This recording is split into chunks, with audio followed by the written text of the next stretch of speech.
Varahi silver jewellery. ఇప్పుడు మన Varahi silks KPHP store first floor లో 28 March hero Teja Sajja, heroine Meenakshi Chaudhary చేతుల మీదుగా గ్రాండ్ ఓపెనింగ్ జరగబోతుంది.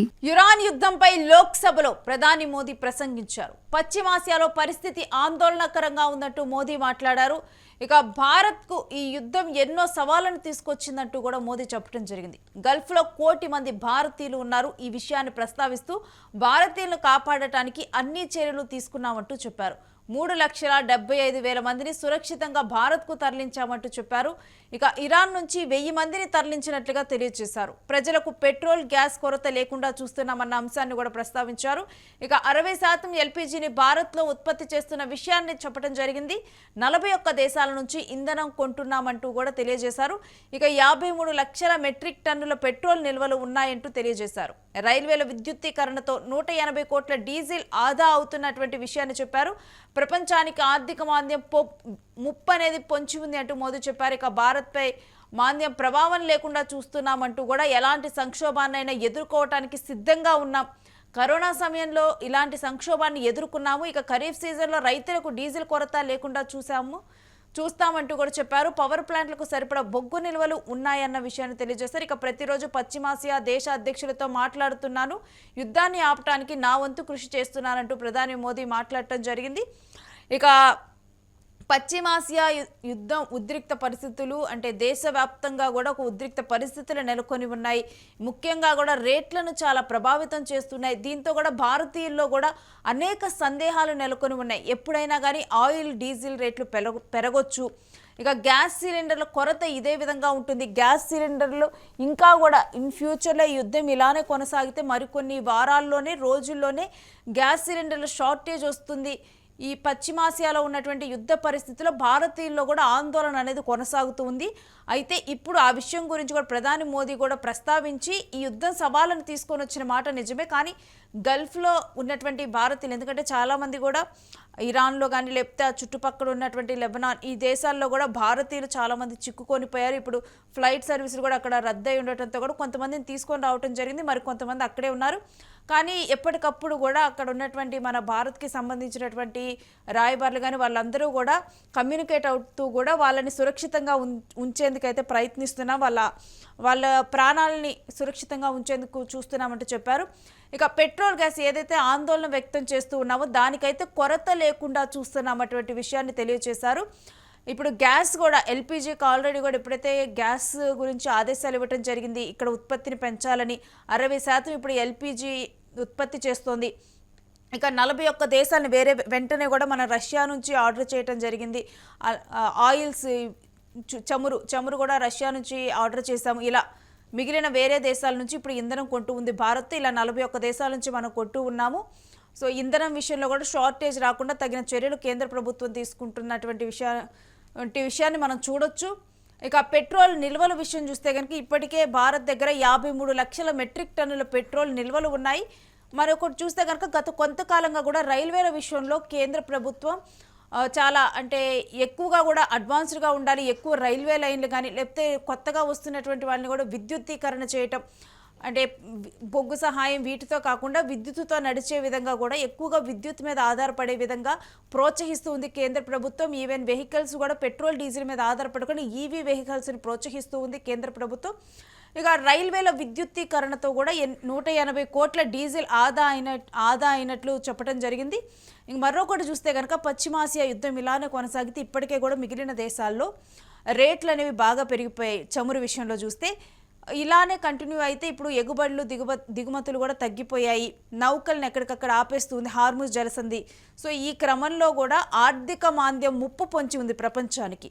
ఈ విషయాన్ని కాకపోతే ఈ ఆర్థిక మాంద్యం ముప్పు భారత్ మీద లేకుండా చూస్తున్నాం అన్న విషయాన్ని చెప్పారు. ఎలాంటి సంక్షోభాన్నైనా ఎదుర్కోవటానికి భారత్ సిద్ధంగా ఉంది.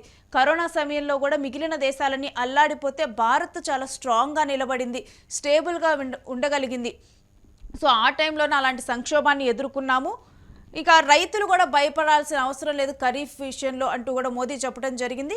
ఒకసారి మోదీ ప్రస్తావించినటువంటి అంశాన్ని చూసి అంటే దీని గురించిన డీటెయిల్స్ మా ప్రతినిధి వెంకట్ని అడిగి తెలుసుకుందాం. ఆ తర్వాత अध्यक्ष महोदय, भारत के सामने भी इस युद्ध ने अप्रत्याशित चुनौतियां खड़ी कर दी है। ये चुनौतियां आर्थिक भी हैं, नेशनल सिक्योरिटी से जुड़ी भी हैं और मानवीय भी है। युद्धरत और युद्ध से प्रभावित देशों के साथ भारत के व्यापक व्यापारिक रिश्ते हैं।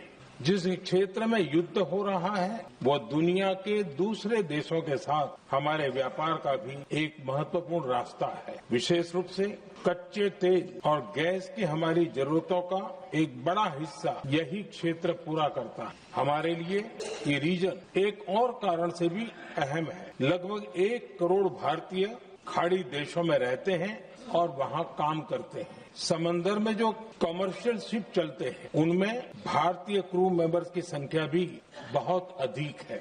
ऐसे अलग अलग कारणों के चलते भारत की चिंताएं स्वाभाविक रूप से अधिक है। इसलिए ये आवश्यक है कि भारत की संसद से इस संकट को लेकर एक मत और एकजुट आवाज दुनिया में जाए।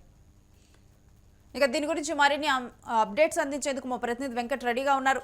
ఎస్ వెంకట్, మిగిలిన దేశాలన్నీ కూడా ఆర్థిక మాంద్యంలోకి వెళ్తున్నాయి, భారత్ మీద ఎఫెక్ట్ లేకుండా చూస్తున్నామంటే మోదీ చెప్పడం జరిగింది.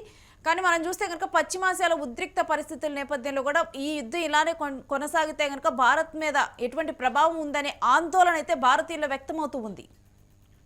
ఎస్ రెండో అంటే యుద్ధం అనే దాన్ని ముందు నుంచి కూడా తక్కువ అంచనా వేసింది. అంటే ప్రపంచం తక్కువ అంచనా వేసింది. ఏదో ఆ 2 దేశాల మధ్యన యుద్ధం ఉంటుంది అనేదాన్ని ఒక పిచ్చి లెక్కలతో ఉన్నారు చాలా మంది కూడా. అయితే 2 వ్యక్తులు కొట్టుకుంటే అది 2 కుటుంబాల సమస్య అవుతుంది. అదేవిధంగా ఆ కుటుంబాల మీద ఆధారపడిన వాళ్ళ సమస్య అవుతుంది. అదేవిధంగా 2 దేశాలు కొట్టుకుంటారు, 2 దేశాలు ప్రజలు ప్రభావితం అవుతారు. దాంతోపాటు అన్ని దేశాలు కూడా ప్రభావితం, వాటితో లింక్ ఉన్నటువంటి చాలా దేశాలు ప్రభావితం అయ్యేటువంటి అవకాశం ఉంటుంది. ఇప్పుడు పశ్చిమాసియాలో జరుగుతున్నటువంటి ఇజ్రాయెల్ అమెరికా వర్సెస్ ఇరాన్ యుద్ధానికి సంబంధించి కనుక మనం తాజా పరిణామాలు చూసుకుంటే ముఖ్యంగా కీలక అంశాలు ఎక్కువగా ప్రపంచాన్ని భయపెడుతున్నాయని చెప్పుకోవాలి. ముఖ్యంగా ఈ మౌలిక సదుపాయాల మీద జరుగుతున్నటువంటి దాడులు, అదేవిధంగా హార్మోజ్ జలసంధిని కట్టడి చేయడం, అదేవిధంగా అణుదాడులు, ఈ 3 అంశాల మీద కూడా ఎక్కువగా ప్రపంచం మీద ప్రభావం పడుతుందని చెప్పుకోవాలి. ముఖ్యంగా మౌలిక సదుపాయాల విషయానికి వస్తే ఇరాన్ లో ఉన్నటువంటి ఆయిల్ డిపోల మీద చేసినటువంటి దాడులు కానీ, లేదంటే మరికొన్ని కీలక ప్రాంతాల్లో సౌత్ పార్స్ వంటి గ్యాస్ స్థావరాల మీద చేసినటువంటి దాడులు కానీ, ఇవన్నీ కూడా ప్రపంచం మీద ఒత్తిడి పెంచినటువంటి పరిస్థితి ఉంది. అదే విధంగా చూసుకుంటే ఆ తర్వాత ఇరాన్ ప్రతిచర్యలకు దిగింది. యాక్షన్ కి రియాక్షన్ ఉంటుంది అన్నట్టు ప్రతిచర్యలకు దిగింది. ఆ తర్వాత ఖతార్ లోని Ras Laffan gas LNG plant మీద చేసినటువంటి దాడితో ప్రపంచం ఒక్కసారి ఉలిక్కిపడినటువంటి పరిస్థితి అయింది. అదే విధంగా ఇజ్రాయెల్ చేసినటువంటి కొన్ని కీలక దాడులు, ఆ తర్వాత గల్ఫ్ దేశాల్లో ఉన్నటువంటి కీలక మౌలిక సదుపాయాలు ఏవైతే ఆయిల్ కి సంబంధించి, చమురు నిల్వలకు సంబంధించి, గ్యాస్ నిల్వలకు సంబంధించి ఇరాన్ చేస్తున్నటువంటి దాడులు కానీ, ఇజ్రాయెల్ చేస్తున్నటువంటి దాడులు కానీ, ఇవన్నీ కూడా ప్రపంచాన్ని సంక్షోభంలో నెట్టేటువంటి పరిస్థితి మారిపోయింది. ఇప్పుడు ముఖ్యంగా మన దేశానికి సంబంధించి చమురు నిల్వలు కానీ, గ్యాస్ నిల్వలు కానీ ఎక్కువగా, అదేవిధంగా డ్రై ఫ్రూట్స్ వరకు కూడా మనం ఎక్కువగా విదేశాల నుంచి దిగుమతి చేసుకుంటూ ఉంటాం. కానీ ఇప్పుడు పరిస్థితి క్రమంగా దారుణంగా మారిపోయింది. ఇప్పుడు హార్మూజ్ జలసంధిని ఇరాన్ ఓపెన్ చేసే పరిస్థితి కనపడటం లేదు. మనం ఇందాక చూసినటువంటి వార్తల ప్రకారం కూడా $18 మిలియన్ హార్మూజ్ జలసంధి నుంచి ఒక నౌక వెళ్ళాలి అంటే $18 మిలియన్ ఇరాన్ వసూలు చేస్తున్నటువంటి పరిస్థితి ఉంది. అంటే వాళ్ళు చైనా యువాన్ రూపంలో వాళ్ళ డబ్బులు తీసుకుంటున్నారు.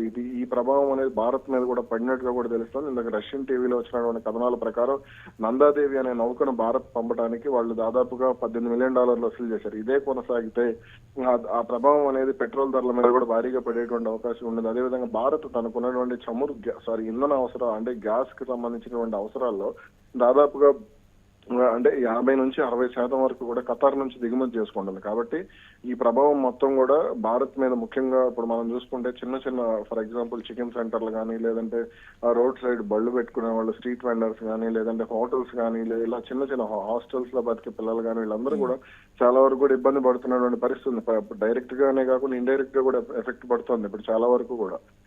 అదే విధంగా ఇప్పుడు కోడిగుడ్ల వల్ల, అలాగే ఇప్పుడు అరటిపళ్ళు, ఇలా చాలా వరకు కూడా, అలాగే ష్రింప్ ఉత్పత్తులు ఏవైనా ఉన్నాయి, రొయ్యలు కానీ, చేపలు కానీ, ఈ ఉత్పత్తులు కూడా ఆగిపోయినటువంటి పరిస్థితి ఉంది. భారత్ నుంచి ఎగుమతులు ఆగిపోయినటువంటి పరిస్థితి ఉంది. కాబట్టి ఈ ప్రభావం ఇలాగే మరికొంతకాలం కొనసాగితే మాత్రం భారత్ ఎక్కువగా నష్టపోయేటువంటి అవకాశాలే ఉన్నాయి.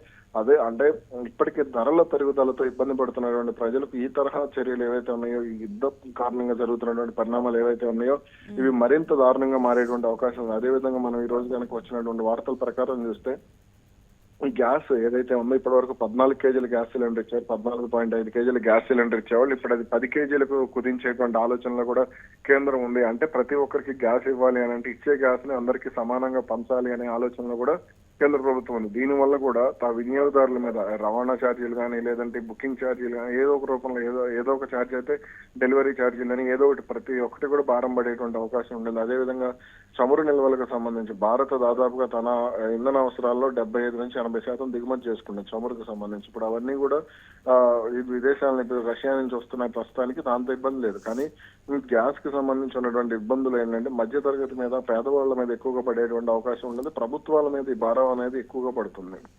రైట్. ఇక ఈ అంశంలో కనుక చూసుకుంటే ఇక గ్యాస్ ఇప్పుడు ఎల్పిజి 60% మనకి కొత్తగా కూడా అంటే ఎక్కువగా కూడా మేకింగ్ పెంచారు. అయినప్పటికీ కూడా ఉత్పత్తి పెరిగినప్పటికీ కూడా షార్టేజ్ అనేది రాకుండా ఉంటుందా అని చెప్పి కూడా దీని మీద అనుమానాలు వ్యక్తమవుతున్నాయి వెంకట్. Yes, exactly. అప్పుడు షార్టేజ్ కి సంబంధించి చూసుకుంటే గ్యాస్ కి సంబంధించి ఇప్పుడు కేంద్ర ప్రభుత్వం కానీ రాష్ట్ర ప్రభుత్వాలు కానీ చెప్తున్నా కానీ ఇక్కడ లోట్ అనేది ఎక్కువగా కనపడుతోంది అనే విషయం అయితే స్పష్టంగా చెప్పుకోవచ్చు. ఎందుకంటే ఇప్పుడు ఖతార్ లో జరిగినటువంటి ఎల్ఎన్జీ ప్లాంట్ కి సంబంధించి జరిగినటువంటి దాడి తర్వాత భారత్ కు సంబంధించి ఫర్ ఎగ్జాంపుల్ మనం ఇక్కడ చూసుకుంటే ఎరువులకు సంబంధించి అదేవిధంగా హీలియం అనేసి మన ఎంఆర్ఐ స్కానింగ్ మిషన్ కూల్ చేయడానికి వాడుతూ ఉంటారు. దాని మీద కూడా ఎఫెక్ట్ పడుతుంది. అదేవిధంగా ఎరువులకు సంబంధించి ఎరువులు అంటే ఇప్పుడు యూరియా కానీ అమ్మోనియం కానీ ఇట్లా కొన్ని ఫాస్ఫరస్ కానీ ఇలా కొన్ని అంశాలకు సంబంధించి ఇరాన్ నుంచి దిగుమతి చేసుకుంటూ ఉంటారు. ఆ వాటి మీద కూడా ఎక్కువగా ఎఫెక్ట్ పడుతూ ఉంటుంది. అదే విధంగా ఈ గ్యాస్ లేని దాని మీద అలాగే ఇంధన అవసరాలు పారిశ్రామిక రంగం మీద ఎక్కువగా దీని ప్రభావం ఉంటుంది. అదే విధంగా మనం చూసుకుంటే వెల్డింగ్ షాపులు కానీ లేదంటే ఇట్లా కొన్ని కీలకమైనటువంటి ఇండస్ట్రియల్ పనులు జరిగే వాటికి సంబంధించి కానీ భారీ ఇప్పుడు బళ్ళు తయారు చేసేవాళ్ళు కానీ కార్లు తయారు చేసేవాళ్ళు వీళ్ళందరూ కూడా గ్యాస్ తో అవసరాలు ఎక్కువగా ఉంటాయి దాన్ని మెల్ట్ చేయడానికి. కాబట్టి వీటన్నిటి ప్రభావం అనేది ఎక్కువగా పడుతుంది. కాబట్టి క్రమంగా ఇది ఇంధనం అలాగే ఇప్పుడు మనం పవర్ ప్లాంట్లు చూసుకుంటే కనుక విద్యుత్తును తయారు చేయడానికి దీన్ని ఎక్కువగా తీసుకుంటూ ఉంటాయి. పెట్రోల్ కానీ డీజిల్ కానీ ఎక్కువగా తీసుకుంటూ ఉంటాయి. అదేవిధంగా మనం రీసెంట్ గా చూస్తే డీజిల్ ధరలు కూడా దాదాపుగా అన్ని ఇండస్ట్రియల్ డీజిల్ కి సంబంధించి 18% పెంచారు. కాబట్టి 87 నుంచి దాదాపు 105-106 రూపాయలకు వెళ్ళింది అది. కాబట్టి ఈ ప్రభావం అంతా కూడా మధ్యతరగతి వాళ్ళ మీద పడుతుంది. ముఖ్యంగా గ్యాస్ ప్రభావం అనేది అంటే ఫుడ్ భారత్ లో ఎక్కువగా ఫుడ్ ఫేమస్ అవుతూ ఉంటుంది. మనం చూసుకుంటే ప్రతి వీధిలో కూడా ఏదో ఒక చిన్న బండి పెట్టుకుని కూడా బతుకుతుంటారు ఫుడ్ కు సంబంధించి, టీ స్టాల్ ఏదో ఒకటి. కాబట్టి ఇప్పుడు ఈ ప్రభావం అనేది ప్రతి ఒక్కరి మీద పడుతుంది. కాబట్టి దీనికి సంబంధించి కేంద్ర రాష్ట్ర ప్రభుత్వాలు ఎన్ని చర్యలు తీసుకున్నా పైనుంచి దిగుమతులు లేనప్పుడు ఇది అనేది క్షేత్రస్థాయిలో సామాన్యుడికి ప్రభావం పడుతుంది అనేది ఇంకా మొత్తంగా చూస్తే గనక అంటే ఈ యుద్ధ పరిస్థితిని ఎదుర్కోవడానికి భారత్ ఆర్థికంగా సిద్ధంగా ఉందనే చూడొచ్చా ప్రధాని మోదీ మాటలతో? ఎస్, అంటే ఇప్పుడు కేంద్ర రాష్ట్ర ప్రభుత్వాలు దీనికి సంబంధించి ఎంత సిద్ధంగా ఉన్నా సరే అది డైరెక్ట్ గా కానీ ఇండైరెక్ట్ గా కానీ పడేది సామాన్యుడి మీద పడుతుంది. ఎందుకంటే ఇప్పటికే మనం చూసుకుంటే ఇది యుద్ధం కారణంగా కొన్ని కీలక రంగాలకు సంబంధించి మనకి ఎగుమతులు ఆగిపోయినటువంటి పరిస్థితి ఉంది. బాస్మతి బియ్యం కానీ లేదంటే అదేవిధంగా డ్రై ఫ్రూట్స్ సంబంధించిన దిగుమతులు కానీ అలాగే రొయ్యలు కానీ ఇప్పుడు ఫర్ ఎగ్జాంపుల్ మన తెలుగు రాష్ట్రాల్లో ముఖ్యంగా ఆంధ్రప్రదేశ్ నుంచి ఉభయ గోదావరి జిల్లాలో అదేవిధంగా కృష్ణా జిల్లా అలాగే గుంటూరు జిల్లాకు సంబంధించి కొన్ని ప్రాంతాలు ఈ 3-4 జిల్లాలకు సంబంధించి ఎక్కువగా రొయ్యలు ఎగుమతి అవుతూ ఉంటాయి. ఈ రొయ్యల కారణంగా అవి ఎక్కువగా ప్రభావితం ఉంది. అలాగే హైదరాబాద్ లో చూసుకుంటే ఫర్ ఎగ్జాంపుల్ సినీ నిర్మాత బండ్ల గణేష్ కానీ వీళ్ళందరికీ సంబంధించి కోళ్ల ఫారాల నుంచి పెద్ద ఎత్తున గుడ్లు విదేశాలకు వెళ్తూ ఉంటాయి.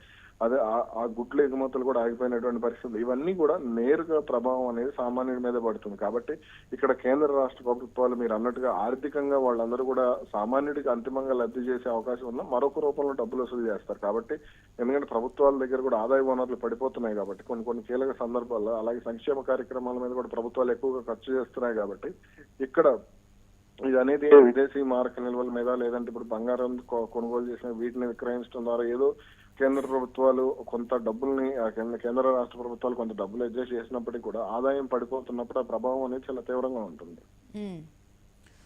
ఇక ఈ యుద్ధం ఆగటంలో భారత్ పాత్రను ప్రధాని మోదీ పాత్రను ఏ విధంగా చూడొచ్చు వెంకట్? అయితే దీనికి సంబంధించి కొన్ని కీలక అంశాలు ఇక్కడ మనం చూడాలి. మొన్న యుద్ధం ప్రారంభానికి ముందు బెంజమిన్ నెతన్యాహుతో ఆయన భేటీ అయ్యారు. ఆ యుద్ధం ప్రారంభం అయిన తర్వాత కొన్ని రోజులకి రీసెంట్ గా ఇరాన్ అధ్యక్షుడు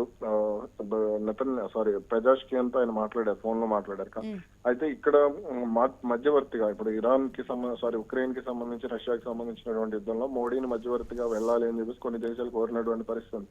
అదే విధంగా ఇక్కడ యుఏఈ భారత్ కు 2 దేశాలతో మంచి సంబంధాలు ఉన్నాయి. ఇటు ఇరాన్ తో సాంస్కృతిక సంబంధాలు కానీ లేదంటే సుదీర్ఘకాలంగా దాదాపు 3000 నుంచి 3500 సంవత్సరాల నుంచి భారత్ కు ఇరాన్ కు మధ్య మంచి సంబంధాలు ఉన్నటువంటి పరిస్థితి ఉంది. అదేవిధంగా ఇజ్రాయెల్ ఒక దేశంగా గుర్తించడంలో భారత్ ముందు, ప్రపంచ దేశాలన్నింటిలోకెల్లా భారత్ ముందు కీలక అడుగు వేసినటువంటి పరిస్థితి ఉంది. కాబట్టి ఇక్కడ చూసుకుంటే కనుక ఖచ్చితంగా అంటే ఈ రెండు దేశాలతో కనుక మోడీ లాంటి నేత, సమర్థవంతమైన నేత, ప్రపంచ దేశాధినేతల్లో కొంత కీలకంగా ఉన్నటువంటి నేత కాబట్టి ఆయన చర్చలు జరిగితే ఫలితం ఉంటుంది అనేది కూడా కొంత ఆశాభావం వ్యక్తం చేస్తున్నటువంటి పరిస్థితి ఉంది. అయితే ఇక్కడ కేంద్ర ప్రభుత్వం కూడా దీనికి సంబంధించి ఎప్పటికప్పుడు అటు మిడిల్ ఈస్ట్ దేశాలతో కూడా అంటే మీరు అమెరికాతో మాట్లాడండి అనేది మోడీ కొంత రిక్వెస్ట్ చేస్తూ వస్తున్నారు. ఎందుకంటే దీనివల్ల దక్షిణాసియా దేశాలతో పాటు అటు గల్ఫ్ దేశాల ఆదాయ వనరులు కోల్పోవడం అనేది కారణం కాకుండా ఇప్పుడు ఇతర దేశాల పౌరులు, ఇప్పుడు భారత పౌరులే దాదాపు 1 కోటి మందికి పైగా ప్రభావితం అవుతున్నటువంటి పరిస్థితి ఉంది. అదేవిధంగా ఆర్థిక నష్టం కూడా భారీగా ఉంటున్నటువంటి పరిస్థితి ఉంది. కాబట్టి ఇటువంటి పరిస్థితుల్లో కొంత రిక్వెస్ట్ చేసే మోడ్ లోనే మోడీ వెళ్తున్నారు అనేది కూడా అర్థమవుతుంది. S Venkat, stay with us. మీ దగ్గర నుంచి మరిన్ని డీటెయిల్స్ తీసుకుంటాం.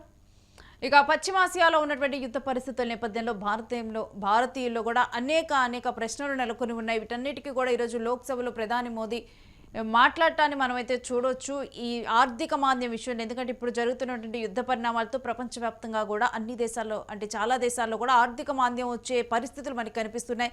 అయితే భారత్ అన్ని రకాలుగా కూడా సన్నద్ధంగా ఉన్నట్లు చూడొచ్చు. కరోనా విషయంలో కూడా భారత్ ఎదుర్కోగలిగింది. ఇక ఈ ఆర్థిక మాంద్య ప్రభావం అయితే పడకుండా చూస్తున్నామంటూ కూడా ప్రధాని మోదీ పేర్కొన్నారు. కానీ ఈ యుద్ధం ఇలానే కొనసాగితే మాత్రం ఏం జరుగుతుందో ఏమవుతుందో అన్న ఆందోళన అయితే